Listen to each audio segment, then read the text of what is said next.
ఉన్న బంగారాన్ని విడిపించి ఆ రోజు ఆన్లైన్ రేటుకే మేము కొంటాం. Sharma gold company. Hi hello welcome to Suman TV. నేను మీ రోషన్. సో ప్రజెంట్ నేను ఒక లెజెండరీ యాక్ట్రెస్తో ఉన్నాను అనమాట. She is none other than great actress Ratna Sagar garu. So అమ్మ నమస్తే. నమస్తే రోషన్ గారు. చాలా నిండుగా ఉన్నారు ఇప్పటికి కూడా, పాల బుగ్గలు వేసుకొని. ఎలా అనిపిస్తుంది ఇన్ని సంవత్సరాల జర్నీ, ఇన్ని వందల సినిమాలు, మీరు మీ హస్బెండ్ ఇద్దరు కూడా పోటాపోటీగా యాక్ట్ చేసుకుంటూ ఇంత దూరం ఈ జర్నీ వచ్చినప్పుడు ఏమనిపిస్తుంది? కష్టమైన పని అయినా కూడా మనకు ఇష్టంగా చేస్తాం కాబట్టి అది ఏం అనిపించదు. ఆ నాటకాల్లోనే మా వారితో నాకు పరిచయం. సినిమాల్లోకి రాకముందే పెళ్లి చేసుకున్నారా? మా అమ్మ నాన్నతో మాట్లాడారు, మీ ముందే తాళి కట్టి తీసుకెళ్ళిపోతానని చెప్పారు. అదుర్స్లో బామ్మకు కూడా మీరే చెప్పారు కదా? నేనే చెప్పా. ఏంట్రా చారి, ఏంట్రా పట్టు పొట్టేసుకొని నీ మొహానికి ప్రేమ ఒకట తప్పాల మొహం వాడు. యాక్చువల్గా చెప్పాలంటే ఆ బామ్మకి కేవలం ఆ వాయిస్ తోనే పేరు వచ్చింది. బట్ ఎవరికి తెలియదు, ఫస్ట్ టైం స్క్రీన్ మీద మీరు ఇది షేర్ చేసుకోవటం కదా? కరెక్ట్. బట్ అదర్స్ డబ్బింగ్ చెప్పేటప్పుడు అనిపించుంటుందా ఈ బామ్మ క్యారెక్టర్ నన్ను కూడా పెట్టి? నేనాయన వేషానికి పనికి రాలేదు కానీ డబ్బింగ్ పనికి వచ్చానా? అబ్బా నన్ను ఇప్పుడు దుబ్బకే నువ్వు. ఏ ఇయర్లో వచ్చింది పెరాలసిస్? 1992. కోలుకున్నారు తర్వాత? హ్యాండ్ లేదు, లెగ్ లేదు, విజన్ లేదు, మౌత్ ఏం లేదండి. ఆయనకి అటాక్ అయిన రోజు రత్నగారు అక్కడ ఫలానా చోట మంచి మెడిసిన్ ఉందట వెళ్ళండి అనగానే గబో ఒక చీర తీసుకొని బ్యాగులో పెట్టేసుకొని బస్ ఎక్కేదాన్ని. ఇండస్ట్రీలో అందరికి తెలుసా ఇలా అయింది? మొత్తం ఇండస్ట్రీకి తెలిసింది కానీ ఎవరేం చేయరండి. ఒక్కళ్ళు కూడా పలకరించలేదు. 30 సంవత్సరాలు హస్బెండ్ని బెడ్ మీద మీరు చిన్న పిల్లోళ్ళ చూసుకున్నారు. ఆయన ఎలా ఫీల్ అయ్యేవాళ్ళు అసలుకి తలుచుకొని? ఆయన లోపల బాధపడేవారు కాబట్టి నాకు చెప్పలేక. వాళ్ళ అమ్మ నాన్న ఫోటోను ఇలాగే చూస్తూ వస్తున్నారు. ఇలా తిప్పితే మళ్ళీ అలాగే చూస్తున్నారు, ఇలా తిప్పితే మళ్ళీ అలాగే చూస్తున్నారు ఫోటోని. ఏదో జరగబోతుంది అని నా 6th సెన్స్ పనిచేసింది రోషన్ గారు. సార్ నన్ను ఇలా చూశారండి అంతే. ఏమండి ఏమండి ఏమండి ఏమైంది ఏమైంది ఏమైంది అని కొడుతూనే ఉన్నాను నేను. అసలు ఈసీజీ పెట్టారు, పెడితే నో మోర్ అని వచ్చింది.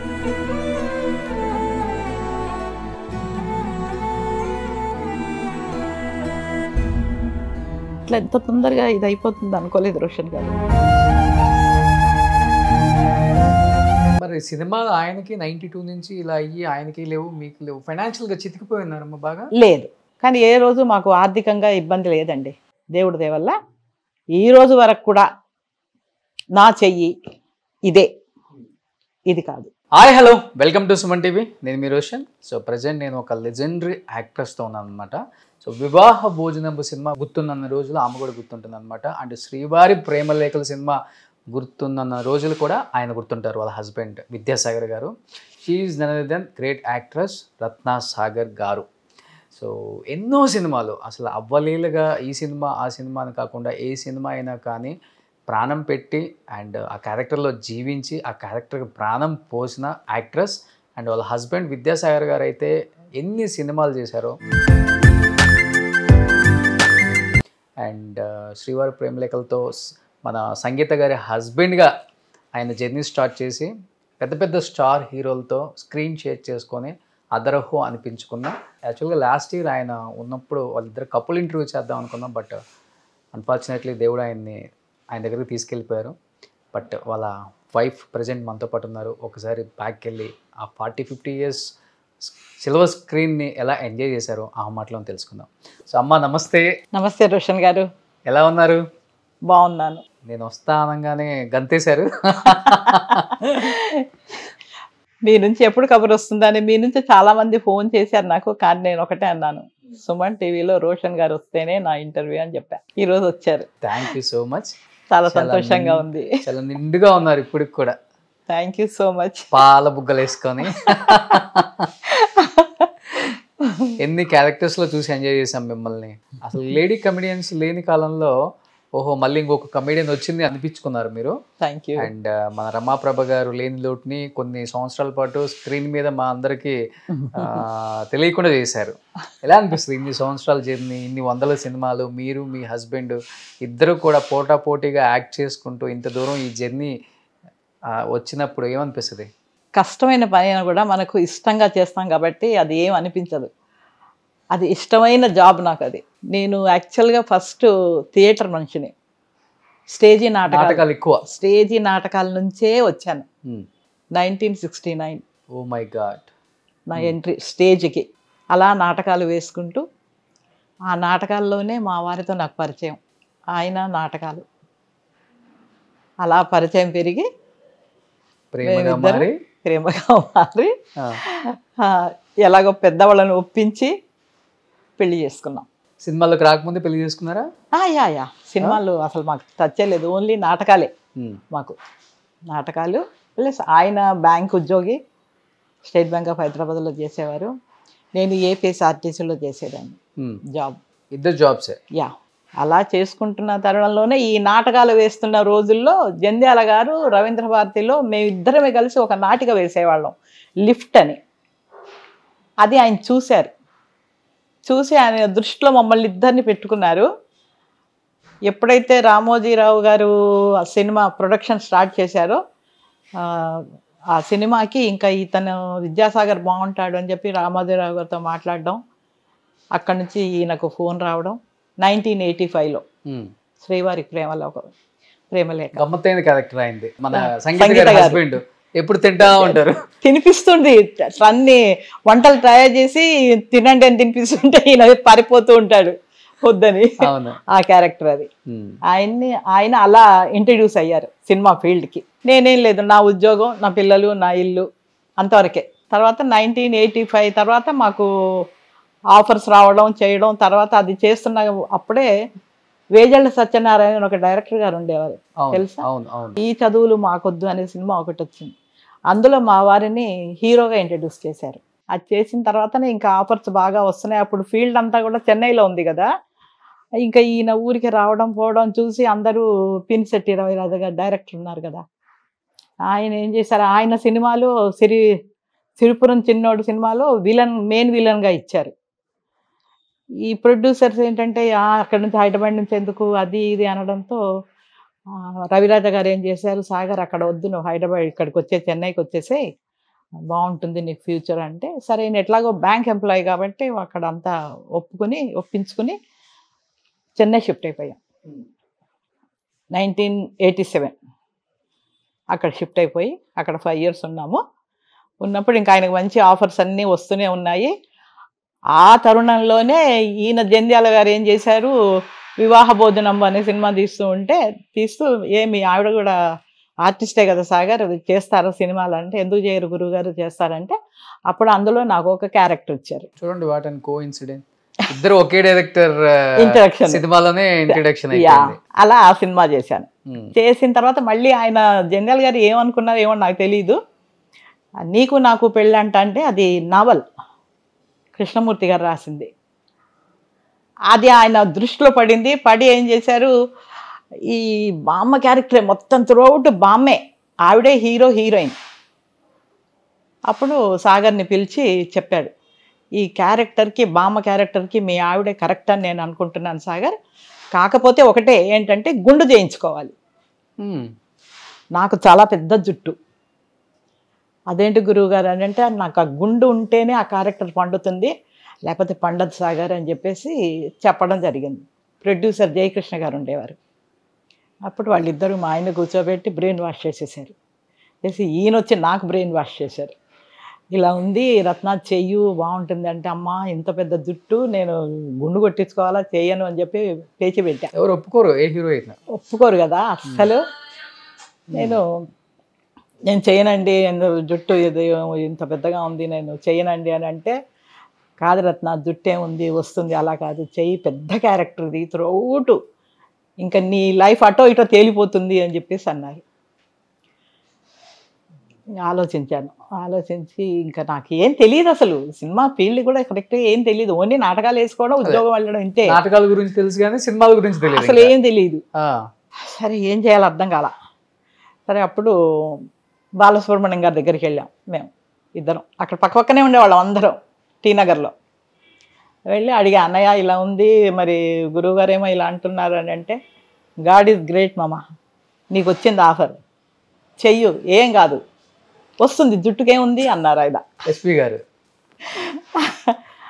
అంటే ఇంకా సరే ధైర్యం చేసి మమ్మల్ని తిరుపతికి వాళ్ళే పంపించారు. అప్పుడు పిల్లలు, ఇద్దరు చిన్నపిల్లలు, అందరినీ తిరుపతి పంపించి తిరుపతిలో గుండు చేయించుకుని మళ్ళీ వాళ్ళు విగ్గు చేయించారు డే అంతా పెట్టుకోవడానికి. అది చేసుకొని వచ్చాక మేము చెన్నైలో ఉంటాం. ఈ సినిమా మొత్తం హైదరాబాద్లో వచ్చింది. రాకాజుల హోటల్ ఒకటి ఉంది కదా ఇక్కడ, అవును, అందులో 1 నెల రోజులు ఉన్నాం.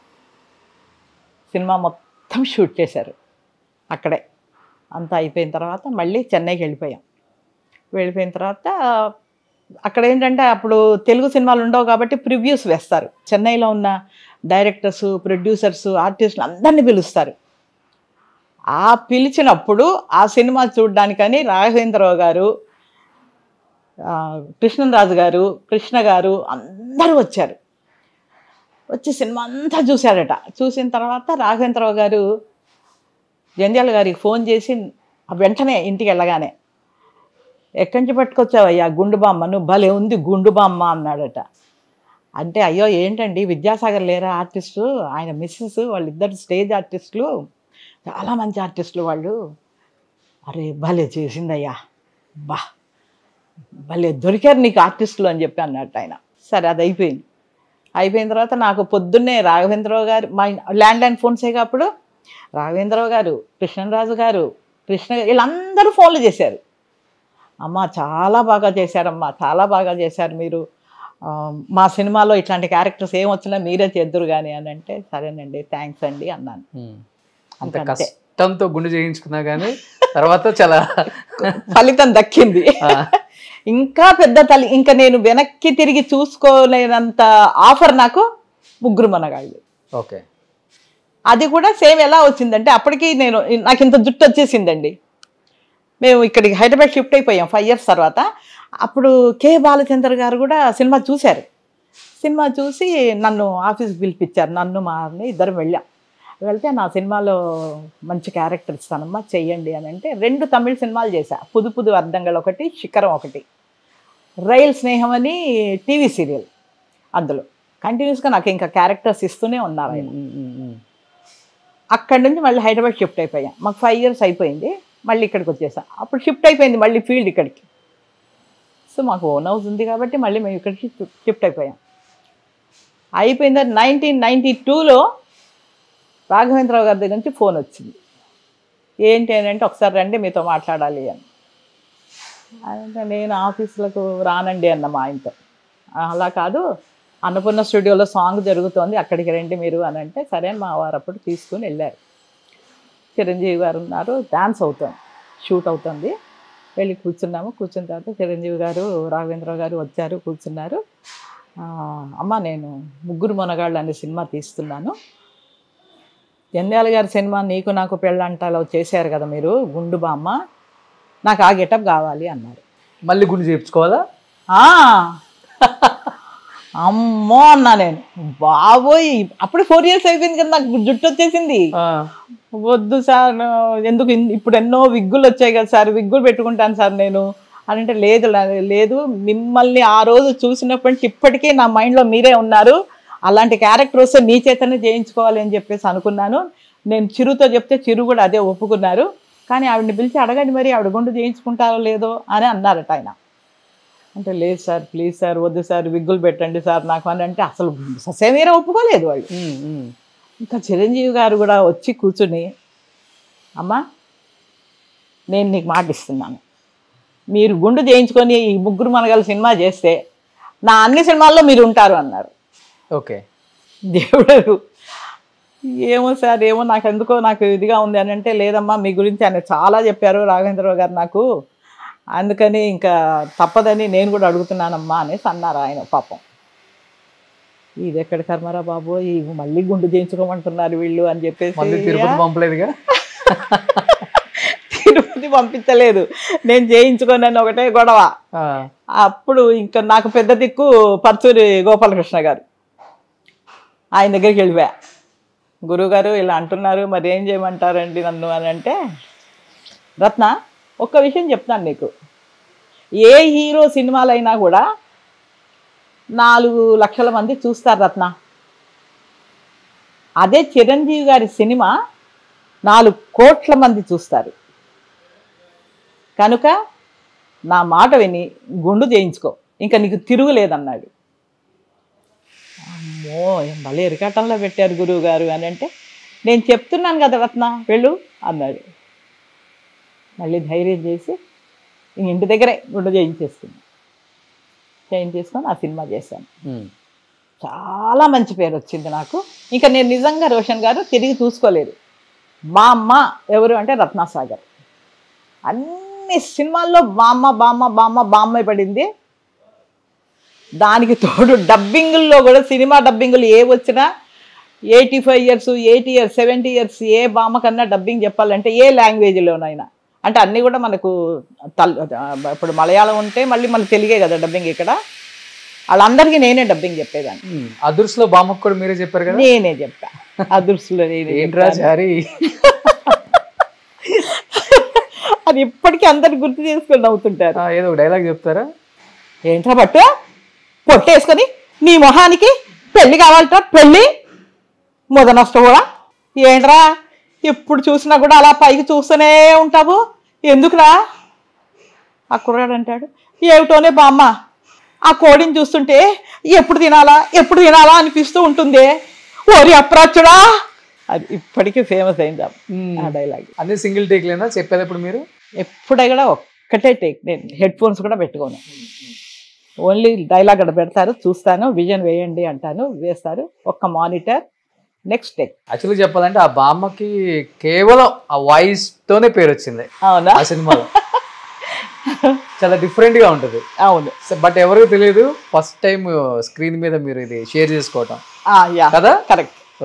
ఎవరికి తెలియదు, ఎక్కడ షూటింగ్లలో అడిగితేనే తెలుస్తుంది. కొంతమంది గుర్తుపట్టేస్తారు వాయిస్ ని, అప్పుడు అడిగితే చెప్తాను, అవును నేనే చెప్పానండి. ఇలా డబ్బింగ్ లో మీకు ఇంకా బాగా పేరు వచ్చిన సినిమాలు, పెద్ద సినిమాలు అంటే ఏమని చెప్తారు రత్న గారు? బాపు గారిది పెళ్లి కొడుకు సినిమా వచ్చింది చూసారా? అవును. సంగీత గారి. అవును. ఆవిడ డబ్బింగ్ నేనే చెప్పాను. ఓ, ఎన్ని సినిమాలకు డబ్బింగ్ చెప్పారు? 500 సినిమాల వరకు డబ్బింగ్లు చెప్పాను. స్టేజ్ పర్ఫార్మెన్స్లు అయితే కనీసం ఒక 2000 పైన ఉంటాయి. టీవీ సీరియల్స్ ఒక 3000 పైన ఉంటాయి. మనోరమ గారికి తెలుగులో అన్ని మీరే చెప్తారా? లేదు, ఒక 5 సినిమాల వరకు చెప్పా. 5 సినిమాలు చెప్పారు. తగ్గినే ఆవిడే చెప్పుకునేవారు వచ్చి. ఇంకా ఆవిడ నేను రాలేను అని అన్నప్పుడు నన్ను పిలిచేవారు. ఓకే, అలా చెప్పా. వాయిస్ కి మీది సెట్ అవుతుంది. ఆవిడ ఇమిటేట్ చేస్తా. ఆవిడంతా చెన్నై ఇది కదా, తమిళ్ స్లాంగ్ కదా, దాన్ని మ్యాచ్ చేస్తా. ఓకే, సినిమాలో డైలాగ్ కాకపోయినా ఒకటి ఏదైనా స్లాంగ్. ఏమిరా ఎందుకు అట్లా ఉండవు? సర్లే ఆడికి నేను చెప్తాను పెళ్ళి చేసుకోమని, సరేనా? సరే మరి పోయి రాపో. తమిళ్ మిక్స్డ్. ఆవిడ అలాగే అలాగే ఇమిటేట్ చేసేదాన్ని నేను. సో ఇలా ఎవరు చెప్పారు మీరు? సంగీత గారికి, మనోరమకి, కేఆర్ విజయ్ గారికి లేత మనసులు అనే సినిమాలో మదర్ క్యారెక్టర్ ఆవిడ, అందులో చెప్పాను. మీరు చెప్పిన ఆర్టిస్టులు వీళ్ళ మెయిన్ క్యారెక్టర్స్ లో ఉన్న వాళ్ళకే పిలుస్తారు నన్ను కూడా, ఎందుకంటే నేను సీనియర్ ఆర్టిస్ట్ని, నాకు తెలుసు కాబట్టి మెయిన్ వాళ్ళకే పిలుస్తుంటారు, చెప్పొస్తూ ఉంటాను. బట్ ఇప్పుడు నాటకాలలో అంటే ఇద్దరు పోటాపోటీగా పనిచేశారు, ఇంత దూరం వచ్చారు. బట్ సిల్వర్ స్క్రీన్, పెద్ద బిగ్ స్క్రీన్కి వచ్చిన తర్వాత విద్యాసాగర్ గారు అనుకున్నారా మీరు ఈ స్థాయికి వస్తారని? ఊహించారా ఆయన? అనుకోలేదు. మీరు ఊహించారా ఆయన ఆ స్థాయికి వెళ్తారని? నేను అనుకున్నాను, ఎందుకంటే ఆయన మంచి artist come director come TV serials director. ఆయన సినిమాలకి కో డైరెక్షన్ చేశారు కొన్ని సినిమాలకి, మళ్ళీ హీరోగా ఇంట్రడ్యూస్ అయ్యారు, విలన్గా ఇంట్రడ్యూస్ అయ్యారు. కాబట్టి అప్పట్లో బాగా కాంపిటీషన్ ఉండేదండి. అప్పట్లో కూడా బాగా కాంపిటీషన్ ఉండేది. అందరు ఇప్పుడు అనుకుంటారు. లేదండి, అప్పుడు కూడా చాలా. ఆయనకు పోటీ ఎక్కువగా చరణ్ రాజ్ వచ్చేవాడు. మన కన్నడ అప్పట్లో ఈయనలాగే ఉంటాడు కదా. అవును. శివకృష్ణ, వీళ్ళంతా కూడా అప్పట్లో ఆయనకు పోటీ. సరే నేను ఒకటే అనుకున్నా, రాతలో ఏది ఉంటే అది జరుగుతుంది అనుకునేవాళ్ళం. కానీ బాగా ఫేమస్ అయ్యారు తను. ఓకే. బాగా లిఫ్ట్ ఇచ్చింది జంధ్యాల గారు ఒకరు, పినిశెట్టి రవిరాధ గారు ఒకరు. రవి పినిశెట్టి గారు అదో చిరంజీవి గారి సినిమాలు అన్నింటిలో ఉన్నారు. లేదు, ఒకటో రెండో చేశారు అంతే. అది కూడా గెస్ట్ క్యారెక్టర్సే చేశారు. లాయర్, ఇంకొకటి ఏదో చేశారు. ఎక్కువ ఎవరితో చేశారు? కృష్ణారెడ్డి, ఎస్వి కృష్ణారెడ్డి గారు. ఆయన సినిమాలు ఎక్కువ. ఆయన సినిమాలు అన్నిట్లోనూ ఈయనను పెట్టేవారు. ఏదో ఒక క్యారెక్టర్ ఇచ్చి పెట్టుకునేవారు.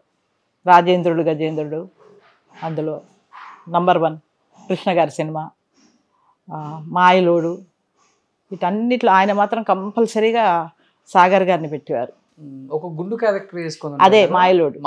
మాయలోడు గుండు చేయించుకో సాగర్ అంటే చేయించేసుకుంటాను గురువు గారు అని చేసేసుకుంటారు. బాగా గుండు కలిసి వచ్చాయి అనుకుంటా. బాగా బాగా లిఫ్ట్ ఇచ్చారండి ఎస్వి కృష్ణారెడ్డి గారికి మాత్రం. ఇక్కడికి వచ్చాక బాగా, అలాగే ఆయన పెరాలసిస్ అటాక్ అయ్యి హాస్పిటల్లో ఉంటే అపోలో హాస్పిటల్లో డైలీ వచ్చి పలకరించి వెళ్ళేవారు కృష్ణారెడ్డి గారు. డైలీ ఏం భయపడకు సాగర్, నువ్వు లేచి మళ్ళీరా, నువ్వు ఒక్కరోజు కూడా ఖాళీ లేనంత బిజీ చేస్తాను నేను అనేవారు. ఏ ఇయర్లో వచ్చింది పెరాలసిస్? 1992.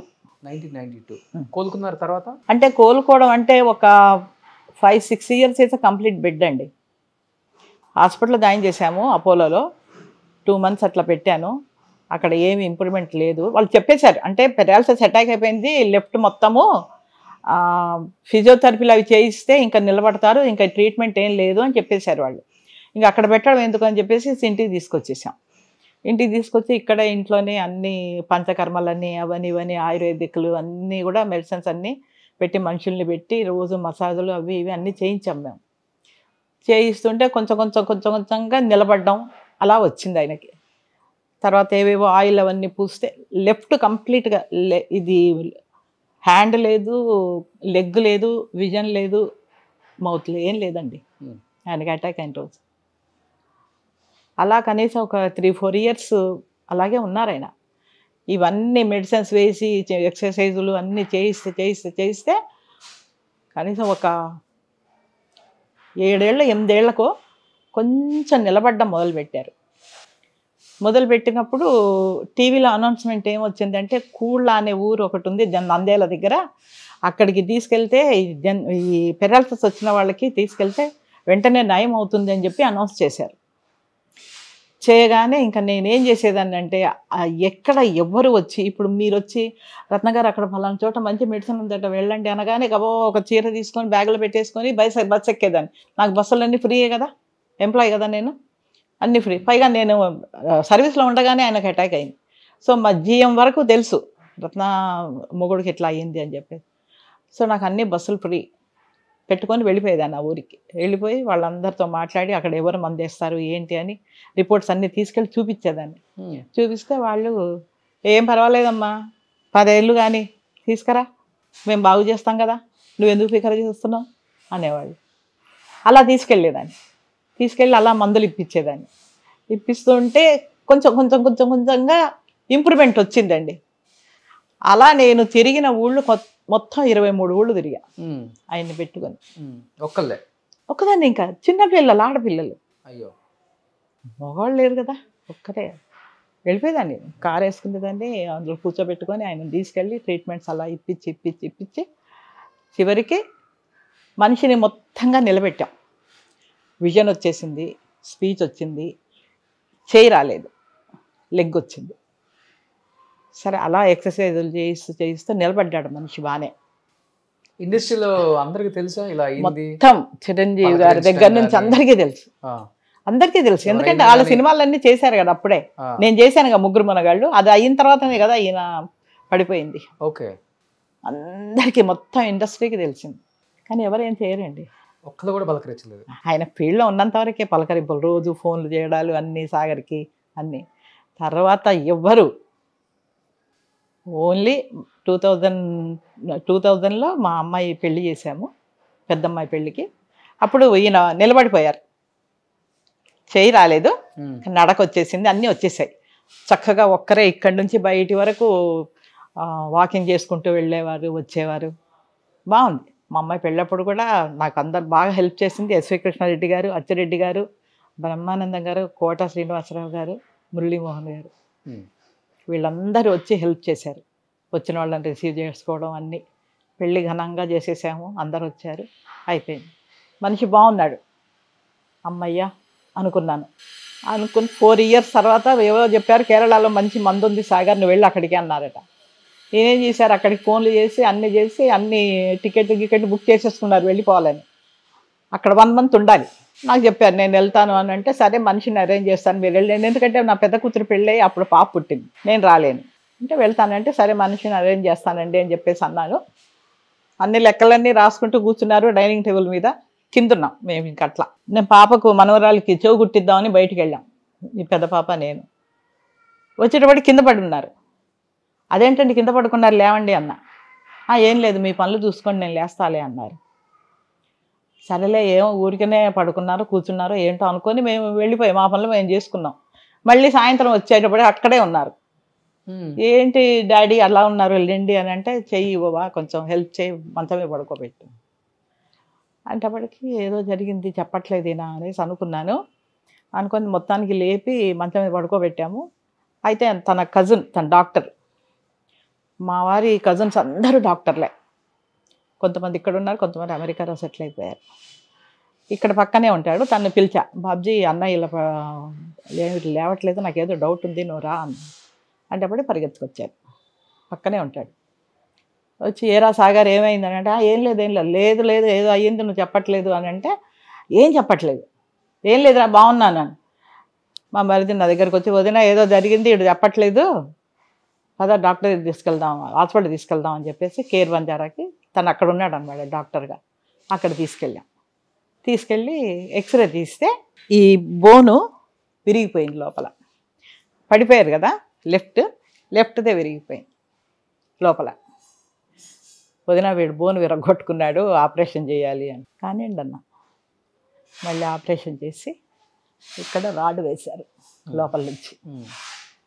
మళ్ళీ 2 years బెడ్, మళ్ళీ ట్రీట్మెంట్స్, మళ్ళీ మధ్యాహ్నాలు అన్నీ చేయించి మనిషిని మళ్ళీ నిలబెట్టాను 2-3 years తర్వాత. మరి సినిమా ఆయనకి 92 నుంచి ఇలా అయ్యి ఆయనకి లేవు మీకు లేవు, ఫైనాన్షియల్గా చితికిపోయి ఉన్నారమ్మా బాగా? లేదు, భగవంతుడి దయ వల్ల మాకు ఏ లోటు రాలేదండి డబ్బుల విషయంలో. ఎందుకంటే ఆయన బ్యాంక్ ఎంప్లాయీ, నేను ఎంప్లాయీ, మాకు శాలరీస్ వస్తున్నాయి. మాకు అసలు ఏదన్నా ఇంకా చిన్నవి ఏంటంటే నాటకాలు వేసుకునేవాళ్ళం, టీవీ సీరియల్స్. అప్పుడే మాకు దూరదర్శన్లో బాగా ఫేమస్ మేము. అప్పుడు దూరదర్శన్ ఒక్కటేగా ఉండేది. తర్వాత అన్ని ఛానల్స్ వచ్చాయి. అన్ని ఛానల్స్లో నేను ఎంటర్ అయిపోయా. బాగానే బిజీగా ఉన్నాను. రేడియో రికార్డింగ్లు మాకు, ఓ పక్కన సినిమా డబ్బింగులు, ఇవన్నీ చెప్పుకుంటూనే ఉన్నాం. కానీ ఏ రోజు మాకు ఆర్థికంగా ఇబ్బంది లేదండి దేవుడి దయ వల్ల. ఈ రోజు వరకు కూడా నా చెయ్యి ఇదే, ఇది కాదు. బట్ బాధ అయితే ఉంటుంది కదా, ఇష్టంతో పెళ్లి చేసుకున్నారు, అదే ఒక కొన్ని సంవత్సరాలు మాత్రమే కలిసి ఉండి హ్యాపీగా ఉండగలరు. ఇంకా తర్వాత నుంచి పూర్తిగా అనారోగ్యానికి గురై భర్త, ఎలా అనిపించింది ఆ టైంలో మీకు మోటివేషన్? నాకు ఏం అనిపించలేదు, నాకు ఒకటే అనిపించేదండి, ముందు నా పిల్లల్ని పైకి తీసుకురావాలి, వాళ్ళని చదివించాలి, వాళ్ళ మంచి పెళ్ళిళ్ళు చేయాలి, నా భర్తను లేపాలి. 2 ఆడపిల్లలు, నా భర్తను నిలబెట్టాలి. నా మైండ్లో ఎంతసేపు అదే ధ్యాస, ఇంకా వేరే ధ్యాస లేదు నాకు. వదిలిపెట్టి వెళ్ళిపోవాలని కానీ లేకపోతే ఇంకేదన్నా, మా వారిని లేపాలి, పిల్లల్ని 2 చదివించాలి, మంచి స్థాయికి తీసుకురావాలి అన్న ధ్యాసలోనే ఉండేదాన్ని. అలా ఆయన ఈ ఆపరేషన్ అయిపోయింది, అన్నీ బాగున్నారండి, మళ్ళీ లేచారు, స్టిక్ పట్టుకొని నడవడం చేయడం అన్నీ చేస్తూనే ఉన్నారు, బాగానే ఉన్నారు. ఇంతలో ఈ పిల్ల పెళ్ళైపోయింది, చిన్నమ్మాయి పెళ్ళైపోయింది, వాళ్ళు కూడా మంచి హస్బెండ్లు దొరికారు. నా 2 అల్లుళ్ళు కూడా దేవుళ్ళు నాకు కొడుకులే, వాళ్ళే అంత బాగా ఉన్నారు. వాళ్ళు పిల్లలు ఎవరు ఇండస్ట్రీకి రాలేదు? లేదు. ఈ పెద్దమ్మాయినైతే లేదు, మా పెద్దమ్మ వాళ్ళకే అస్సలు ఇష్టం లేదండి. మేము చెన్నైలో ఉన్నప్పుడు కే బాలచంద్ర గారు ఈ అమ్మాయికి ఇంటికి ఫోన్ చేశారు, మీ అమ్మాయికి ఇవ్వమంటే ఇచ్చాను. ఫోన్ ఇస్తే, అమ్మ నిన్ను హీరోయిన్గా ఇంట్రడ్యూస్ చేస్తాను, రా తల్లి అని అంటే, ఐఎమ్ నాట్ ఇంట్రెస్టెడ్ అంకుల్ అని చెప్పేసి. అసలు వాళ్ళకి ఇంట్రెస్టే లేదు. డాన్సులు, పాటలు అవి ఇంట్రెస్ట్. కూచిపూడి నేర్చుకున్నారు 2. మీరు బిజీగా ఉండదు చూసి వాళ్ళకి అసలు కంప్లీట్గా మనకెందుకు ఈ లైఫ్ అనిపించింది ఏమో మరి తెలీదు. అస్సలు నాటకాల జోలికి నాటకాలు వేస్తున్న రోజుల్లో కూడా ఏ రోజు కూడా స్టేజ్ మీద మేము యాక్ట్ చేస్తుంటే వచ్చి కూర్చోవడం అట్లాంటిది కూడా లేదు. వాళ్ళు చదువుకోవడం, ఆటలాడుకోవడం, పాటలు పాడుకోవడం, అంతే వాళ్ళు. బట్ రత్నసాగర్ గారు చూడటానికి చాలా అందంగా ఉంటారు మీరు అప్పుడులో, క్యూట్గా తెల్లగా. బట్ చిన్నప్పుడే అన్ని బామ వేషాలు వేసి వేసి అరే అంతా ఇదే అయిపోయింది, మంచి క్యారెక్టర్లు వేయలేకపోయినా బాధ ఎప్పుడైనా కలిగిందా? లేదు, ఎందుకంటే బామ్మ క్యారెక్టర్ నాకు కవచనం లాంటిది. ఫీల్డ్ ఎలాంటిదో మీకు తెలుసు కదా. ఈ బామ్మ క్యారెక్టర్ వేయడం మూలాన నేను అంత చిన్న వయసులోనే 20 ఏళ్ల వయసులోనే నేను బామ్మ క్యారెక్టర్ ఏది దూరదర్శన్ సీరియల్స్ నుంచి కూడా బామ్మ క్యారెక్టర్స్ వేసేదాన్ని. ఈ ముసలిది అంత మనకెందుకు రా అనుకుంటారు, అందుకని మన జోలికి రారు. మిగతా క్యారెక్టర్లు మిస్ అయిపోయారు కదా ఈ క్యారెక్టర్లో పడిపోయి. అలా కానీ నేను చేసే క్యారెక్టర్స్ బామ్మగా చేసినవి అన్నీ కూడా త్రోట్ బామ్మేనండి. ఇంపార్టెంట్ ఉంటేనే రత్నసాగర్ బామ్మకి. ఈరోజు కూడా టీవీ సీరియల్స్లో కూడా ఇప్పటికీ మొన్నటి వరకు నాది ఆటగారిది మాత బంగారం సీరియల్ వచ్చింది. బామ్మనే, బామ్మ మెయిన్గా ఉంటేనే రత్నసాగర్, అలా బ్రాండ్ పడిపోయింది నాకు. అంతేగాని వచ్చిపోయే బామ్మ క్యారెక్టర్ కానీ కొన్ని రోజులు చేసిన తర్వాత దండ వేసేయడం కానీ ఫోటోకి నేను ముందే అడుగుతాను, ఏమంటే దండ వేస్తారా కొన్ని రోజుల తర్వాత అని.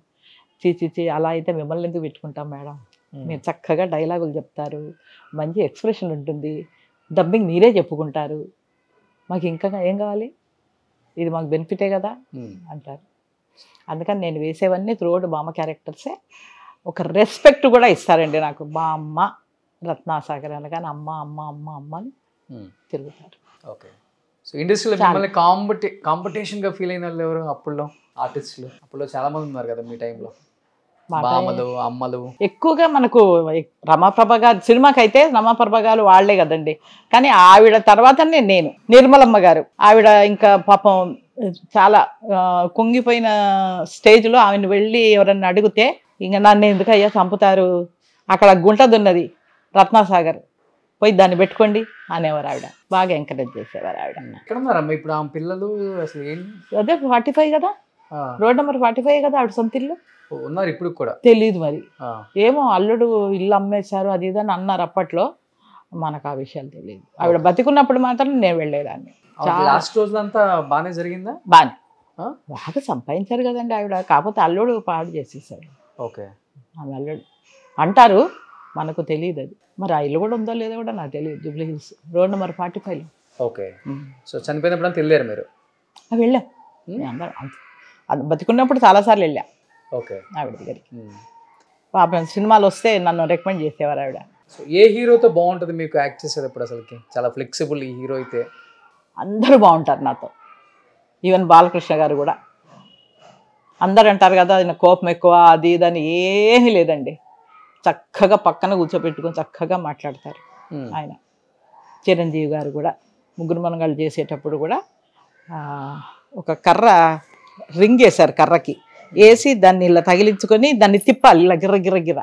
రాఘవేంద్రరావు గారు అక్కడ కూర్చున్నారు, రత్న తిప్పు తిప్పు అంటున్నారు, అదేమో తగులుతోంది నాకు.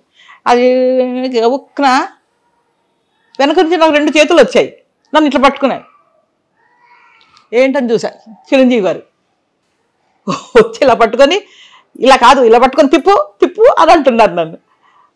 సార్ నేను తిప్పుతాను మీరు పక్కకి పోండి అన్నా. కాదమ్మా నేను చూపిస్తానమ్మా మీరు తిప్పండి అని చెప్పి ఇలా పట్టుకొని ఇలా గిర్ర తిప్పించారు అనమాట. అంత సరదాగా ఉంటాడు ఆయన. ఓకే. అలాగే ఆ సినిమా చేసేటప్పుడు లాస్ట్లో మీరు సినిమా చూసుంటారు కదా, చిరంజీవి గారి మీద పాము కూర్చుంటుంది. అవునవును. అప్పుడు రమ్యకృష్ణ ఏం చేస్తుంది, బామ్మ నాగపాము వచ్చింది, నాగయ్య వచ్చాడు రా అని అట్లాగా ఉండమను నేను హారతి తీసుకొని వస్తున్నానని అంటాను. హారతి తీసుకొని వస్తాను, వచ్చి ఇది ఆ పాముకి హారతి ఓం నమ శివాయ అనుకుంటూ రౌండ్ తిరుగుతాను మంచం చుట్టూ, గుర్తుందా? అది నిజమైన పాము. నేను ఎప్పుడైతే మంట హారతి ఇలా తిప్పుతూ ఉంటే అది ఇలా చూస్తుందండి, నేను ఎలా తిరిగితే అలా తిప్పుతుంది తలను. ఇంకా భయం పుట్టేసింది. ఓం నమ శివాయ అంటే అదేమనుకుందంటే మంట అంటే భయం కదా పాముకి, ఒక్క దెబ్బ కొట్టిందండి, బడేమని పడేసా. నేను ఆ ప్లేట్ అలా పడేసి పరుగు అక్కడి నుంచి నేను పైన అంటే కింద మెట్ల మీద పరుగు. చిరంజీవి గారు ఒక ఒక్కలే అయ్యయ్యో ఆవిడ పారిపోతున్నారు, పట్టుకోండి అంటున్నారు. ఏమిటి పట్టుకునేది, నేను ఉండను, నేను పోతా, వెళ్ళిపోయా. రాజేంద్ర గారు అందరూ అక్కడ కూర్చొని సేమ్ మీరు ఎలా నవ్వుతున్నారు అలాగే నవ్వారు వాళ్ళు.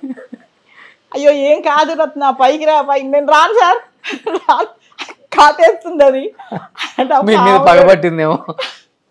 పాములోడు వచ్చి నయమ్మా కుచ్చునే కడతా ఉసుకో టాకా డాల్ దియే హమ్ అని చూపిస్తున్నాడు నాకు. ఓకే, కుట్లేసాం మేము, ఏం చెయ్యదు మిమ్మల్ని అని అంటే, కాదు కాదు అది చూడ ఎలా చూస్తుందో అని నేను.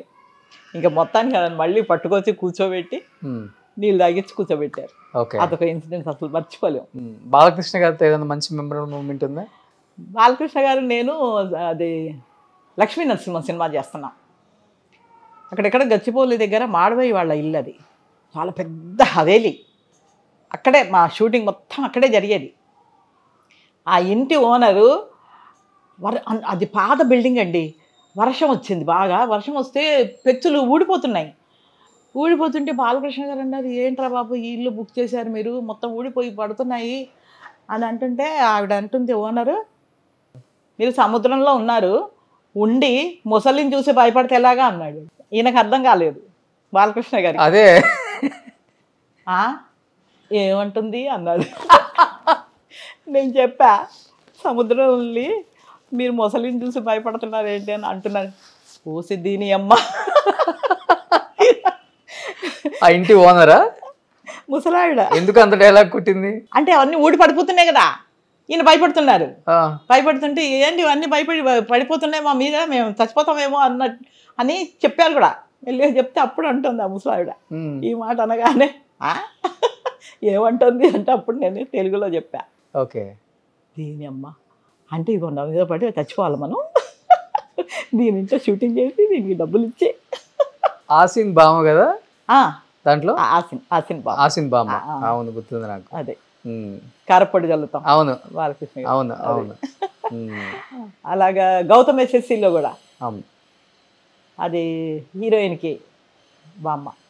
నేను నవదీప్ కాదు, హీరోయిన్ అమ్మాయి పేరు ఏదో ఉంది, ఆ అమ్మాయికి అందులో పచ్చళ్ళు పెడుతూ ఉంటాను. అవును, అక్కడ డైలాగ్ ఉంది, నేను ఎప్పటికైనా సరే రామోజీరావు గారిని మించిపోవాలి పచ్చళ్ళు పెట్టి.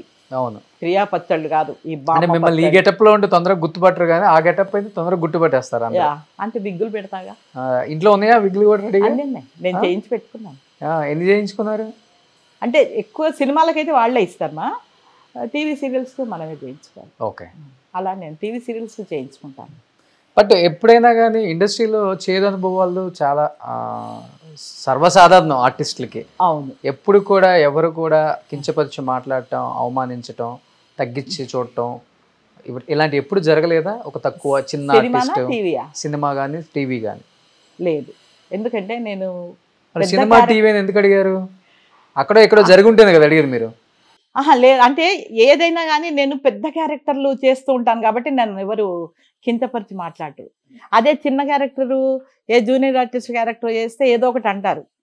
కానీ నాది పెద్ద క్యారెక్టరు, ప్లస్ నేను నా డైలాగ్ డెలివరీ కానీ ఏది కానీ ప్రాంప్టింగ్ అలా చెప్తుంటే చెప్పేస్తాను కదా, భయపడతారు.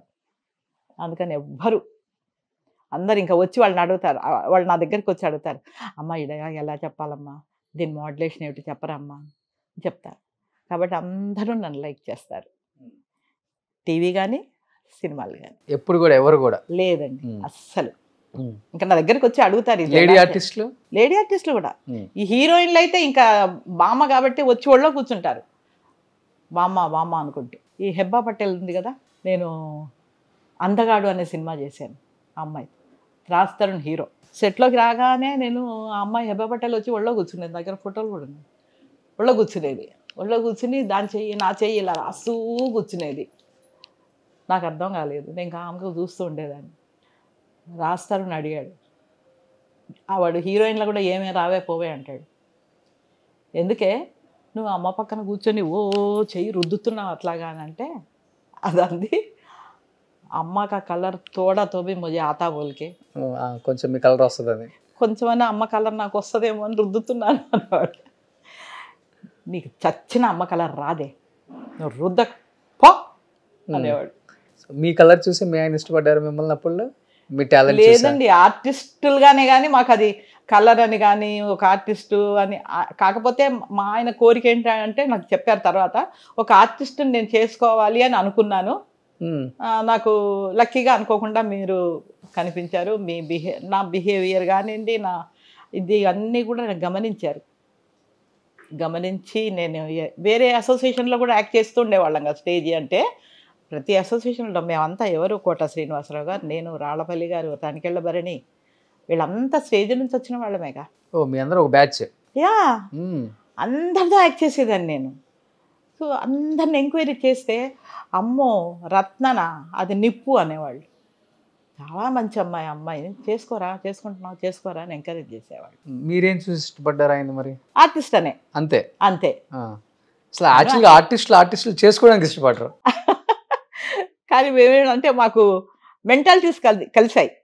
ఫస్ట్ ఆయనది ముభావమే, నేను అంత నువ్వు వాళ్ళతో ఎందుకు మాట్లాడుతున్నావు, వీళ్ళతో ఎందుకు అనే మనిషిని కూడా నేను కాదు, తను కాదు. అందుకని అనుకున్న తర్వాత ఫస్ట్ నన్ను అడిగారు, నేను పెళ్లి చేసుకోవాలి అనుకుంటున్నాను అని.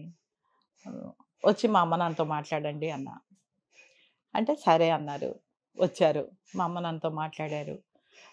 మరి మీ వాళ్ళ సంగతి ఏంటంటే, లేదు మా వాళ్ళు ఒప్పుకోరు, వాళ్ళకి ఆల్రెడీ మేనరికం ఉంది, ఒప్పుకోరండి, కానీ నేను చేసుకుంటాను, నేను ఉద్యోగస్తుని, ఆ పిల్లాన్ని పోషించుకోగలను, నేను ఒక ఆర్టిస్ట్ని చేసుకోవాలి అనుకున్నాను, మీ అమ్మాయి బిహేవియర్ కానివ్వండి, పద్ధతి కానీ అంత బాగా నచ్చింది, కాబట్టి నేను పెళ్లి చేసుకుంటాను, మీరు మంచిగా అందరి ముందు పెళ్లి చేసిస్తే ఓకే, లేదని అంటే ఇంకా నేను మీ ముందే తాళి కట్టి తీసుకెళ్ళిపోతానని చెప్పారు. దానికి మా నాన్న బాగా సంతోషించారు.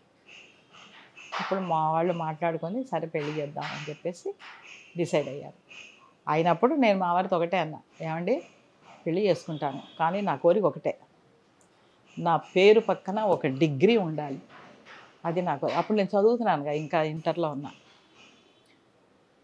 తప్పకుండా మా ఇంట్లో కూడా అంతా చదువుకున్న వాళ్ళమే మేము, నువ్వు 10th అంటే బాగుండదు, నువ్వు ఎంతవరకు చదివితే అంతవరకు చదివిస్తాను రత్న అన్నాను. సో అలా నేను పెళ్ళయ్యాకే చదువుకొని జాబ్ తెచ్చుకున్నారు. బిఏ వరకు చదివా. ఓకే, ఏం చేసేవాళ్ళు ఏపీఎస్ఆర్టీసీలో మీరు? క్లర్క్.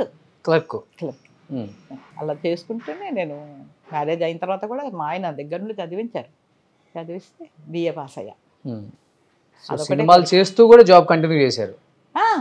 ఆర్టిస్ట్గా అందరికి తెలుసు కాబట్టి మేనేజ్మెంట్కి అంతా కూడా, అరే మన ఒక డిపార్ట్మెంట్లో ఒక లేడీ ఆర్టిస్ట్ ఉందంటే గ్రేట్ అని చెప్పేసి ఎప్పుడు లీవ్ అడిగినా ఇచ్చేసేవాళ్ళు, ఎంకరేజ్ చేశారు నన్ను మా ఆఫీస్లో, మా ఆయన్ని బ్యాంక్లో. చూసాను ఇది నంది తీసుకునేటప్పుడు అమితాబ్ బచ్చన్ గారు, కిరణ్ కుమార్ రెడ్డి గారు. నేను అది లండన్లోకి వెళ్ళి సినిమా చేసి వచ్చా. లండన్లో నీకు అది కారాలు మిరియాలు అనే సినిమా. ఓకే, మొత్తం లండన్లోనే చేశారు వాళ్ళు. చేసినప్పుడు ఆ ప్రొడ్యూసరు డైరెక్టర్ వచ్చి అడిగారు, కొత్త వాళ్ళంతా వచ్చి నన్ను అడిగారు, ఏమండి మరి లండన్లో ఉండాలి 30 days, మరి ఏమంటారంటే అమ్మా నేను రానన్నాను. మా వారేమో అలా ఉన్నారు. సెకండ్ అమ్మాయి డెలివరీ అయ్యి ఉంది, నేను రానండి నాకు కుదరదు అన్నా. అని అంటే అప్పుడు పిల్లలు అల్లుళ్ళు అందరు కూర్చోబెట్టి, మమ్మీ నీకు అబ్బాయిలు లేరు, అబ్బాయిలు ఉంటే కనుక ఏ అమెరికాలో ఉంటారు, నువ్వు వెళుతావు అమెరికా చూసి వస్తావు, లండన్ చూసి వస్తావు, నీకు అవకాశం లేదు కదా మమ్మీ, ఇది మంచి ఆపర్చునిటీ వచ్చింది నీకు, నువ్వు డాడీ గురించి ఏం ఆలోచించకు, డాడీని మేము చూసుకుంటాం, నువ్వు వెళ్ళిరా అని చెప్పి నన్ను ఎంకరేజ్ చేసి లండన్కి పంపించారు. 30 days ఉన్నా అక్కడ. సినిమా మొత్తం అక్కడే జరిగింది. అది త్రోడ్ బాంబే మొత్తం సినిమా అంతా. ఇంత పెద్దగా ఆడలేదు, కానీ నా క్యారెక్టర్ బాగా పండింది. దానికే నంది అవార్డు వచ్చింది. ఓకే, ఉత్తమ హాస్య నటి. అవును. ఇది అమృతంలో కూడా నాకు ఆ బామ్మ క్యారెక్టర్ బాగా నచ్చుతుంది. అదే, అది కూడా నేనే. బామ్మ అంటే రత్నాసాగర్ ఇంకెవరు లేరు, కానీ ఇప్పుడు మొదలయ్యారు అందరూ డబ్బింగ్ గారు. ఎలా అనిపిస్తుంది ఇప్పుడు బామ్మలను చూస్తుంటే? అదే అప్పట్లోనేమో వాళ్ళు హీరోయిన్లుగాను మదర్ క్యారెక్టర్స్లో మంచిగా సెటిల్ అయిపోయిన వాళ్ళు, ఇప్పుడు మళ్ళీ వాళ్ళు కూడా బామ్మలోకి దిగిపోయారు. మీకు కాంపిటీషన్ అయిపోయింది ఇప్పుడు. అంతే కదా, నేను అనుకోను. చేస్తున్నారు ఇప్పుడు సినిమాలు ఏమున్నాయండి అసలు ఈ మధ్యకాలంలో? సినిమాలే లేవు అసలు, అంత పెద్ద పెద్ద సినిమాలు. అందులో కూడా ఇప్పుడంతా ఏంటి, అక్కడ నుంచి కెనడా నుంచి, కేరళ నుంచి, బెంగళూరు నుంచే కదా పిలిపించుకుంటున్నారు. మొన్న దిల్ రాజు గారి సినిమాకి ఎవరు రోహిణి అటంగడి గారిని పిలిపించారు. ఆవిడకి డబ్బింగ్ చెప్పమని పిలిచారు. నేను చెప్పనండి అన్న. అదేదో క్యారెక్టర్ నేనే చేస్తే నేనే డబ్బింగ్ చెప్తాను కదా మరి ఇలా ఉంటుంది. ఇప్పుడు తమిళ ఆవిడ అంటే ఆవిడ ఇప్పుడు అదుర్స్లో ఆవిడకి చెప్పడంలో న్యాయం ఉంది. తమిళ ఆవిడని పెట్టుకొని చేసుకున్నారు.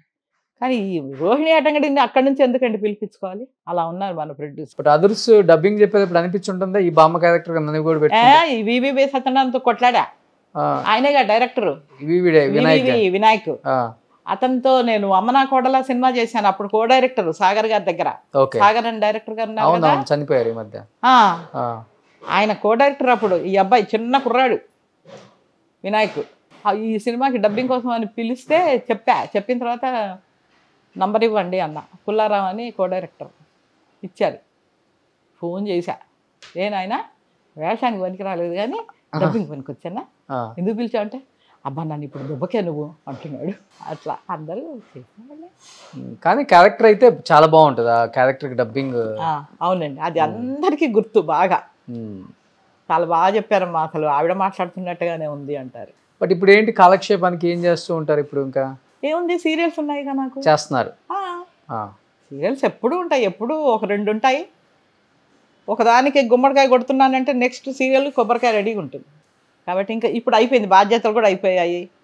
ఆయన 30 years చూసుకున్నాను మా ఆయన్ని, అనుకోకుండా జరిగిపోయింది, వెళ్ళిపోయారు. ఇంకేంటి, పిల్లలు పెళ్ళిళ్ళు అయిపోయి వాళ్ళు సెటిల్ అయిపోయారు. వాళ్ళది అసలు గొడవే లేదు నాకు. ఒక్కదాన్ని ఇంట్లో కూర్చొని ఏం చేస్తాను? ఒక్కదాని పెద్ద కోటలోనే ఉంటున్నారు కదా. ఏం లాభం కదా, ఊరికి కూర్చోలేము మనం. 24 గంటలు వర్క్ చేసే మనుషులు ఖాళీగా ఇంట్లో కూర్చోాలంటే పిచ్చెక్కిపోద్ది. అందుకని నేను సాధ్యమైనంత వరకు నా లైఫ్ని బిజీ పెట్టుకుంటా. లేకపోతే ఆయన జ్ఞాపకాలు బాగా వస్తుంటాయి కదా. 30 years, పైగా 30 years బెడ్ మీద ఉన్న మనిషిని ఎట్లా చూసుకొని ఉంటాను. కానీ 30 సంవత్సరాలు మీరు ఆయన్ని బాధ లేకుండా, భారం అనుకోకుండా, నాకెందుకు అవసరమా, ఎక్కడన్నా అనాథాశ్రమాల్లో వదిలేస్తే పోయిద్ది అనుకునే వాళ్ళు కూడా చాలా మంది ఉన్నారు. కానీ 30 సంవత్సరాలు హస్బెండ్ని బెడ్ మీద మీరు చిన్న పిల్లోళ్ళగా చూసుకున్నారు. ఆయన ఎలా ఫీల్ అయ్యేవాళ్ళు అసలుకి తలుచుకొని? ఏడ్చేవాళ్ళ? ఆయన లోపల బాధపడేవారు పాపం, నాకు చెప్పలేక. నన్నేం అనలేరు కదా పాపం. ఆయన అలా పెట్టి ఇంట్లో మనుషుల్ని పెట్టి షూటింగ్లోకి వెళ్ళిపోయేదాన్ని నేను. షూటింగ్ వెళ్ళినా కూడా వాళ్ళకి ఒకటే కండిషన్ ఏంటంటే, నాకు సాయంత్రం అయితే 7 గంటలకు వదిలేయాలి, నేను వెళ్ళి మా ఆయనకు భోజనం పెట్టాలి, మందులు వేయాలి, కాబట్టి మీరు అలా అయితేనే సీరియల్ ఒప్పుకుంటా, లేకపోతే ఒప్పుకోనండి అని చెప్పేసేదాన్ని. కానీ ప్రేమించి పెళ్లి చేసుకున్నారు, అందరిని ఒప్పించారు, వాళ్ళ ఇంట్లో వాళ్ళు ఒప్పుకోకపోయినా కానీ పెళ్లి చేసుకున్నారు, ఇంత దూరం వచ్చారు, మంచి లైఫ్ లీడ్ చేద్దాం అనుకున్నారు. కానీ 30 సంవత్సరాల జీవితం, సొగ జీవితం మొత్తం ఆయన జీవితం మంచానికి పరిమితం అయిపోయింది. ఆయన చనిపోయిన రోజు మీ ఫీలింగ్ ఏంటి రత్న గారు? చనిపోయిన రోజు నా చేతుల్లోనే పోయారు ఆయన. నా చేతుల్లోనే అదే రూమ్లో ఉన్నారు. అంతకుముందు 4 రోజులు నేను షూటింగ్లోనే ఉన్నాను, బిజీగా ఉన్నాను. పొద్దున్న సాయంత్రం వరకు, రాత్రి రావడం, ఆయనకు అన్నీ చూసుకోవడం, మళ్ళీ అన్నీ రేపు పొద్దున్నకి ఏమేం కావాలి, వంట అన్నీ నేనే చేస్తాను. వంట వేరే వాళ్ళు చేస్తే తినేవారు కాదు ఆయన. పొద్దున్న టిఫిన్లు, మధ్యాహ్నం భోజనం, సాయంత్రం బ్రేక్ ఏదన్నా టిఫిను, మళ్ళీ నైట్కి మాత్రమే నేను వచ్చే సమయానికి చపాతీలు ఏదో ఒకటి తీసుకొచ్చేదాన్ని, తినేసేవారు. అలా 3-4 days నుంచి బిజీగా ఉన్నా. సుందరి అనే సీరియల్ ఒకటి వస్తుంది ఇప్పుడు కూడా, అందులో 4 రోజులు అయిపోయింది, షూటింగ్ అయిపోయింది. నెక్స్ట్ పొద్దున్నే నేను డబ్బింగ్ చెప్పాలి వాళ్ళకే వెళ్ళి మణికొండకి. కిరణ్ గారు ప్రొడ్యూసర్. రెడీ అవుతుంటే పనివాడిని పెట్టాను. పనివాడు ఏం చేశాడు, అమ్మ వాడు నేపాలి వాడు, సాబ్ కుచ్చునే పీరే అమ్మ, కుచ్చునే కర్రే అమ్మ అన్నాడు. ఏమైందండి ఏమైంది అని అంటే, నాకేమొద్దు అంటున్నారు. అదేంటి తినకపోతే ఎట్లాగా, నేను డబ్బింగ్ చెప్పేసి రావాలి, మీరు ఏమన్నా తినండి అని అంటే వద్దు అంటున్నారు. అంటుంటే కూడా నేను బలవంతంగా జ్యూస్ అది తాగిస్తుంటే తాగలేకపోతున్నారు, వద్దు అంటున్నారు నాకు. అంతకుముందు రోజే పిల్లలందరూ వచ్చి డైలీ వాళ్ళ నాన్నను డాడీని పలకరించి వెళ్తున్నారు వాళ్ళు. ఏంటి ఇలా చేస్తున్నారేనా అని చెప్పేసి, ఏం తాకపోతే ఎలా కానీ పైకి ఇలా ఎత్తి నోట్లో పోస్తూనే ఉన్నా నేను. వద్దంటారు, ఉమ్మేస్తున్నారు. టాయిలెట్ వెళ్తా అన్నారు అంటే సరే పనివాడు తీసుకొని వెళ్ళాడు. వెళ్ళి వస్తూ ఏం చేశారు, వాళ్ళ అమ్మ నాన్న ఫోటో ఉంది మీరు రూమ్లో చూడండి. వాళ్ళ అమ్మ నాన్న ఫోటోను అలాగే స్టిక్ పట్టుకొని నడుస్తారు కదా, ఇలాగే చూస్తూ వస్తున్నారు. నాకు డౌట్ వచ్చింది, ఎందుకు వాళ్ళ అమ్మ నన్ను అలా చూస్తున్నారు అని. ఏంటండి ఎందుకు అలా చూస్తున్నారు అన్నా. ఇలా తిప్పితే మళ్ళీ అలాగే చూస్తున్నారు, ఇలా తిప్పితే మళ్ళీ అలాగే చూస్తున్నారు ఫోటోని. ఏమైందబ్బా ఎందుకు ఎప్పుడు చూడరులాగా ఇలా చూస్తున్నారేంటి అని ఒక భయం వచ్చేసింది నాకు. భయం వచ్చి అలాగే తీసుకొచ్చి కూర్చోబెట్టి మళ్ళీ కొంచెం జ్యూస్ తాగిద్దామని చెప్పేసి తాగిస్తుంటే నాకు వద్దు అంటున్నారు. అక్కడ కూర్చుని కూడా అలాగే వాళ్ళ అమ్మ నాన్న ఫోటో చూస్తున్నారు. ఏదో జరగబోతుంది అని నా 6th సెన్స్ పనిచేసింది రోషన్ గారు. గబగబా వచ్చాను, తులసి చెట్టు దగ్గరికి వెళ్ళాను, తులసాకులు కోసేసాను, కోసి కడిగేసేసి దాని రసం తీసాను, తీసి దగ్గరకు వచ్చి నోరు తెరిచి పోసేసా. పోస్తే మింగేశారు. మింగేసి నోరు చూశాను, ఉమ్మేస్తున్నారా ఏం చేస్తున్నారని అని చూస్తే నాలుక మీదంత ఆకులు అవి ఉన్నాయి, రసం అది కూడా ఉంది. అలా తాగేసేసి ఒకసారి నన్ను ఇలా చూశారండి. అంతే. మనిషి ఏమైంది అని కొడుతూనే ఉన్నాను నేను. అసలు మనిషి ఇలా ఇలా ఇలా పడిపోతున్నాడు మనిషి. ఏమైంది అంటే పనివాడు నేను ఇద్దరం పట్టుకొని కుదిపాము, పడుకోబెట్టాము, చెస్ట్ మీద గుద్దా బాగా. అసలు మనిషి ఊలేదు ఆలేదు. అప్పుడు నేను ఇంక పిల్లలకు ఫోన్ చేశా, డాడీ కళ్ళు తెరవట్లేదు, ఏం లేదు నాన్న, మీరందరూ రండి అనగానే వీళ్ళందరూ మా పెద్దమ్మ ఇంట్లో ఉన్నారు. మా బావగారు అబ్బాయి అమెరికాలో ఉంటాడు, వాడు అప్పుడే వచ్చాడు, 1 వీక్ అయ్యింది. అందరూ పరిగెత్తుకొని వచ్చేసారు. అప్పటికే మా పెద్దల్లుడు ఏం చేశాడు, వాళ్ళ అమ్మ నాన్న వాళ్ళ పెద్దన్నయ్య ఉంటాడు పక్కన. అన్నయ్య తొందరగా వెళ్ళు, డాడీ ఏదో కింద మీద అవుతున్నట్టు, మమ్మీ ఏడుస్తుంది అనగానే డాక్టర్ని తీసుకుని వచ్చారు. తీసుకుని వచ్చి చూశారు, ఈసీజీ పెట్టారు. పెడితే నో మోర్ అని వచ్చింది.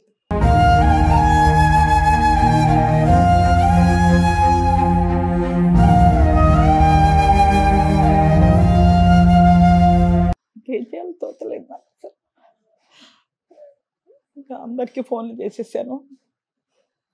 ఒక 1/2 అవర్ తర్వాత పిల్లలందరూ వచ్చారు. డాడీ డాడీ డాడీ అంటే ఎక్కడ ఉన్నారు డాడీ? ఆ కిరణ్ ప్రొడ్యూసర్కి ఫోన్ చేసి చెప్పారు, సార్ మా వారు అయిపోయారు.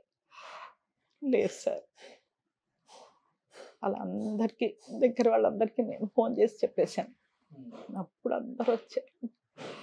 ఇమ్మీడియట్గా టీవీల్లో, పేపర్లో అన్నిట్లో వేసేసారు. ఆ టీవీ న్యూస్లో అవి చూసుకొని మురళీమోహన్ గారు, ఎల్బి శ్రీరామ్ గారు అందరూ వచ్చారు. ఇంకా సాయంత్రం అయిపోయింది, బాడీని తీయకూడదు అని అట్లాగే నైట్ అంతా పెట్టాము. నెక్స్ట్ డే మార్నింగ్కి అందరూ మా రిలేటివ్స్, మీడియా వాళ్ళు, ఈయన చాలామందికి లిఫ్ట్ ఇచ్చారండి. ఆర్టిస్ట్గా, డైరెక్టర్. ఎల్బి శ్రీరామ్కి లిఫ్ట్ ఇచ్చింది మా ఆయనే రైటర్గా. తను అందరూ వచ్చి ఒకటే ఏడు, మాకు లిఫ్ట్ ఇచ్చారు, మా గురువు గారు ఈయన, మా గురువు గారు అని అందరూ చాలా బాధపడ్డారు. పల్లెమల్ల శ్రీకాంత్ ప్రొడక్షన్స్ సుధాకర్ గారు, ఆయన సీరియల్ కూడా మొన్న ఆయన అట్లా ఉండి కూడా సీరియల్ చేశారు, అగ్నిపూజ. కానీ మీ ఓపిక ఒప్పుకోవచ్చమ్మా. అంటే అన్ని సంవత్సరాలు కూడా ఆయన్ని అంత దూరం తీసుకొచ్చి, అంటే బతుకు మీద ఒక కాన్ఫిడెంట్ ఇచ్చారు ఆయనకి, మేము ఉన్నాము అని. ఇట్లా ఎంత తొందరగా ఇది అయిపోతుంది అనుకోలేదు రోషన్ గారు. అట్లీస్ట్ ఒక్కొక్క 10 years ఉంటారులే అనుకున్నాను నేను. కాలు చెయ్యి ఏమి లేకపోయినా మొగుడే కదా, ఉంటే చాలు మనిషి అనుకునేదాన్ని. కానీ ఇంత తొందరగా ఆల్ ఆఫ్ సడన్గా ఇట్లా అవుతుందని అనుకోలే నేను అస్సలు. పిల్లలు రెగ్యులర్గా వస్తున్నారు, వెళ్తున్నారు, పోతున్నారు. వాళ్ళల్లో ఏ ఫంక్షన్ అయినా కూడా తనను వెళ్ళిగా తీసుకెళ్ళి కూర్చోబెట్టి, కారులో కూర్చోబెట్టుకొని ఫంక్షన్లకు వెళ్ళేవాళ్ళం. ఇట్లా సడన్గా అవుతుందని అనుకోలే నేను. మనిషి ఇప్పుడు ఎలా ఒక్కళ్ళే ఉంటున్నారా మీరు? ఒక్కదాన్నే ఉంటాను. ఒక్కళ్ళే ఉంటున్నారు ఇప్పుడు మీరు? మరి ఇంకెవరు లేరు కదా. పైనేమో మా పెద్దల్లుడికి ఆఫీస్కి ఇది సేమ్ పోర్షన్ ఉంటుంది. తను ఆఫీస్ పెట్టేసుకోమని చెప్పాను. తను ఆఫీస్కి వస్తాడు, రోజు పొద్దున వస్తాడు, నన్ను పలకరిస్తాడు. కిందేమో చిన్నల్లుడి వాళ్ళ నాన్న మేనత్త ఉంటారు. ఆ అబ్బాయికి కూడా తల్లి లేదు. సో వాళ్ళ కింద పోర్షన్ అంతా వాళ్ళకి ఇచ్చేసా. అద్దె ఇస్తారు నాకు. మరి నాకు గడవాలి కదా. నేను యాక్ట్ చేసిన డబ్బులు వస్తాయి, అద్దెలు వస్తాయి, చాలు. సో ఇబ్బంది లేదు, హ్యాపీ లైఫ్. అస్సలు చెప్తున్నాను కదా, ఒకరిని అడిగే స్థితిలో అయితే నేను లేను. ఎవరమ్మా మీతో పాటు మీ టైంలో ఉండే లేడీ యాక్టర్స్లో బాగా క్లోజ్గా మంచి చెడులు షేర్ చేసుకునే వాళ్ళంటే ఎవరు? ఇప్పటికి కూడా చాలామంది ఉన్నారు కదా. ఇప్పుడు అన్నపూర్ణ గారు ఉన్నారు, శ్రీలక్ష్మి అన్నపూర్ణ గారు. నా క్లోజ్ ఫ్రెండ్. అది మేమిద్దరం నాటకాల వాళ్ళమేగా. అప్పటి నుంచి క్లోజ్ ఫ్రెండ్ తను. నాకంటే సీనియర్ తను. ఆవిడ శోభ అని ఒక ఆవిడ ఉందిగా, మేకప్ శోభ అంటారు. అవును, అది చాలా క్లోజ్ ఫ్రెండ్ నాకు. వీళ్ళే ఫోన్లలో మాట్లాడుతూ ఉంటాం, చేస్తూ ఉంటాం మేము. అలా నేను ఎక్కువగా అంటే వీళ్ళిద్దరు బాగా క్లోజ్ అనుకోండి. అందరితో పూతూ తిరగడాలు. ఎందుకంటే ఒక మాట మాట్లాడితే ఇంకో 10 మాటలు వస్తాయి అందులో ఇండస్ట్రీలో కదా. మనం ఏం అనకపోయినా మన గురించి ఇంకో రకంగా మాట్లాడతారు. కలిసారంటేనే కదా. అవును, వాళ్ళు ఎన్నన్నా మళ్ళీ ఇదంతా రత్న అన్నది అంటారు. అందుకని ఎందుకు వచ్చింది గొడవ? జరిగిందా ఏదన్నా ఒక చేదు అనుభవం జరిగిందా ఎప్పుడన్నా? చేదు అనుభవం అంటే అట్లా ఎవరైతే అట్లా చెప్పలేదు. మామూలుగా జనరల్గా మాట్లాడుకుంటుంటారు కదా, ఇది అలాగా, ఇది ఇలాగా, ఇది అలాగా. నాకు వచ్చి చెప్తారు, వింటాను. వాళ్ళు వెళ్ళిపోయిన తర్వాత ఇక్కడ వదిలేస్తాను అంతే. మళ్ళీ వాళ్ళని వెళ్ళి ఇండస్ట్రీలో భలే ఉంటాయి కదా చప్పుడు మాటలు. చాలా మామూలుగా కాదు. నేను వాళ్ళ పేర్లు చెప్పకూడదు కానీ మీడియా వైజ్గా చాలా ఎప్పుడు పక్క వాళ్ళ మీదే అంతే. వద్దంటాను నేను. ఎందుకు వచ్చింది చెప్పావు, ఏమన్నా వచ్చిందా నీకు? ఏం రాదు కదా, ఎందుకు? అందుకని నేను ఈవెన్ షూటింగ్లో కూడా అంటే నా వర్క్ ఏది ఉందో అది చేసుకుంటాను. వచ్చి కామ్గా నా చైర్ ఉంటుంది, నా చైర్లో రిలాక్స్ అయిపోతా. లంచ్ అంటే లంచ్ చేస్తాను, కూర్చుంటాను అంతే. వాళ్ళే అందరు వచ్చి కూర్చుని మాట్లాడతారు, బామ్మ బామ్మ అనుకుంటూ. వాళ్ళకి ఏదైనా ప్రాబ్లం ఉంటే చెప్తే దానికి సొల్యూషన్ నాకు తెలిస్తే చెప్తాను, లేకపోతే లేదు. అంతేగాని వాళ్ళు చెప్పినవన్నీ మళ్ళీ వేరే వాళ్ళకి చెప్పడాలు చేయడాలు అస్సలు నాకు అలవాట్లేదు. అలా ఉన్నారు కాబట్టి ఇంత హెల్దీగా ఉన్నారు మీరు. యా, నేను అదే అంటాను. నేను ఎప్పుడు ఎవరి గురించి మాట్లాడినండి అస్సలు. ఇప్పుడున్న జనరేషన్లో కానివ్వండి, పాత వాళ్ళు కానివ్వండి, నా తర్వాత వచ్చిన అమ్మాయిల్లో కూడా కానివ్వండి, వాళ్ళందరూ వాళ్ళ ప్రాబ్లమ్స్ నాతో చెప్పుకున్న వాళ్ళే. ఇక్కడే ఉంటుంది, మళ్ళీ బయటికి పోదు. నేను చెప్పను. అందుకని వాళ్ళకి ఏదైనా ప్రాబ్లం వస్తే, అమ్మ ఇట్లా అయిందమ్మా అంటే, అలాగా ఈ పని చేయి అని చెప్తాను అంతే. ఎందుకు చెప్పాలి ఒకరి నుంచి? పాపం వాళ్ళకి బాధ ఉంది కాబట్టి నాతో చెప్పుకున్నారు. మళ్ళీ నేను వెళ్ళి ఇంకొకరు చెప్తే పద్ధతి కాదు కదా. సూపర్ అమ్మాయి, చాలా మంచి ఒక లెజెండరీ పర్సనాలిటీని అయితే నేను కలవగలిగాను ఈరోజు. నిజంగా ఆయన బతుకున్నప్పుడు ఇద్దరు కలిపి చేద్దాం అనుకున్నాను. బట్ ఆయన న్యూస్ విన్న తర్వాత కొంత టైం ఇద్దాం మనం కూడా, ఇప్పుడు వద్దులే అనిపించింది. నేను కూడా మళ్ళీ రాలేకపోయాను. కరెక్ట్. సో చాలా హ్యాపీగా ఉంది. ఏం చెప్పాలనుకుంటున్నారు? అంటే ఇండస్ట్రీ మీకు ఇన్ని ఆపర్చునిటీస్ ఇచ్చింది, ప్రజలు మిమ్మల్ని ఎంతగా ఇష్టపడుతున్నారు. సో చాలా ఇష్టపడ్డారు కూడా చాలామంది. ఒక బామ్మగా మిమ్మల్ని రిజిస్టర్ చేసుకున్నారు. అవును, బామ్మ అంటే మీరే గుర్తొస్తారు వాళ్ళకి. యా. సో లాస్ట్ అండ్ ఫైనల్గా ఏం చెప్పాలనుకుంటున్నారు? అందరూ బాగుండాలి, అందులో మనం ఉండాలి అంతే. ఇప్పుడున్న యంగ్ హీరోస్లో ఎవరు ఇష్టం మీకు బాగా? రాస్తారని ఒకడు. ఇప్పుడు ఇష్టమైన వాళ్ళు నేను అంటుంది, మీరు చేసినా చేయకపోయినా. అంత ఇష్టంగా నేను చూడలేదు ఎవరిని. ఏమో అంత మాట అన్నారు. అవును, ఇప్పుడు అంత ఇదిగా పని వర్క్ కూడా ఎవరు చేస్తున్నారు? మన ఏ హీరో అయినా కూడా ఉన్నారు అసలు అప్పటి హీరోల్లాగా? పాన్ ఇండియా మూవీస్ ఇప్పుడు ఇలా వస్తున్నారు, ఇలా వెళ్ళిపోతున్నారు, ఇలా వస్తున్నారు, అలా వెళ్ళిపోతున్నారు అంతేగా మరి. అంతేనా? ఈ టైంలో ఉన్న హీరోస్ అంత టాలెంట్ లేదంటారు? అస్సలు లేదు. అప్పుడున్న కమిట్మెంట్ లేదు, అప్పుడున్న ఒక రెస్పెక్ట్ కానీ ఏది కానీ లేదు. అప్పట్లో అక్కడికి హీరో వస్తున్నాడు, లేకపోతే ఒక సీనియర్ ఆర్టిస్ట్ వస్తుందంటే ఈ రోజుకి కూడా నేను అన్నపూర్ణమ్మగా కనబడగానే కాళ్ళ దండం పెడతాను. అది ఉంది అసలు ఇక్కడ. ఈవెన్ టీవీ సీరియల్స్లో కూడా వెళ్ళి నేను ఇలా కూర్చుంటే కనీసం హాయ్ అమ్మ అని కానీ, గుడ్ మార్నింగ్ అమ్మ అని కానీ ఒక్కరు చెప్పరండి. వాళ్ళ బుద్ధి రావడం కోసం నేనే గుడ్ మార్నింగ్ చెప్తా. అట్లా ఉంది ఇప్పుడు ఇండస్ట్రీ అంతా. అస్సలు రెస్పెక్ట్ లేదండి. అయ్యో ఒక పెద్ద సీనియర్ ఆర్టిస్ట్ ఆవిడ, సినిమా కానీ సీరియల్ కానీ ఒక సీనియర్ ఆర్టిస్ట్ని మనకు రెస్పెక్ట్ అనేది అవును, అంతే ఉంటుంది కదా. కదా. ఇప్పుడు వచ్చిన జనరేషన్లో అసలు అది లేదండి. సినిమాలు ఎలా ఉన్నాయో నాకు తెలియదు. అంటే ఇప్పుడు పెద్దగా లేవు కదా సినిమాలు కూడా మాకు అని. అంతే. Super. Anyhow thank you so much Ratna గారు. Thank you. So time thank you Roshan గారు, మీరు మా ఇంటికి రావడం అయ్యో చాలా అదృష్టం. Thank you so much. Thank you so much. ఇలానే హెల్దీగా హ్యాపీగా సంతోషంగా పిల్లలతో ఉండాలని మనస్ఫూర్తిగా కోరుకుంటున్నాను. Thank you. Thank you. ఆ భగవంతుడు ఇచ్చిన ఓపిక, ధైర్యం, ఓకే, ఆ ధైర్యంతోనే ఇలా ఉన్నా నేను. థ్యాంక్ యూ అమ్మా. సుమన్ టీవీలో మీ పర్సనల్ అండ్ బిజినెస్ ప్రమోషన్స్ కోసం కింది నెంబర్కి కాంటాక్ట్ చేయండి.